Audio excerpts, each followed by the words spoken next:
Moana got off the boat as her feet touched the sand. She felt so relieved. "Welcome," a man said, similar to her father's age. Moana smiled at him. "Thank you. I am Moana of Motu Nui, and me and my crew need a place to stay and get supplies," she said. "I am Chief Akona and welcome to our island Linapitu, and you can stay with us for a while," he said with a grin. "So where is your chief?" Akona said, looking around at her father. "Well, that would be me," she said sternly and clearly. His eyes then looked into her brown ones. "Surprised you, a girl?"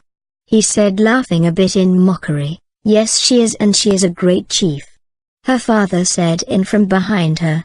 Maui glided and was listening to Akona's response. It made him swell up in anger. He flew down and landed on the ground. "She is the most great chief ever, and don't ever remark or mock in front of her again," Maui said angrily, walking towards Akona. Moana's eyes widened as Maui came face to face with the chief. "And why should I listen to you?" Akona said, staring into Maui's eyes. "You will listen and respect my request, or I will call some old friends the pirate coconuts. This place looks like a good place to pillage," Maui said, looking interested in the place, trying to scare Akona.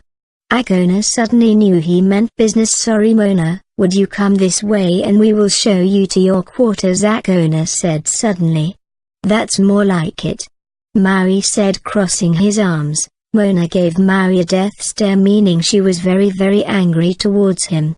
Maui wanted to protect Moana. He felt like it was a need to protect Moana and that it was his place, even though she refused his help and protection most of the time.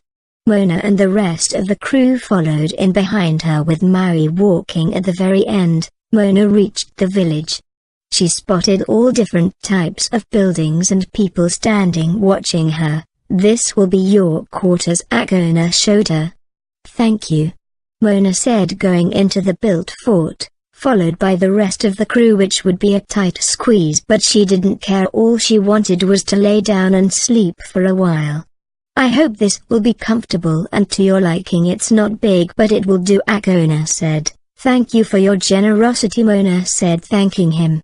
The chief left the fort, leaving Moana and her crew to get a well-deserved rest. Moana got off the boat as her feet touched the sand. She felt so relieved. "Welcome," a man said, similar to her father.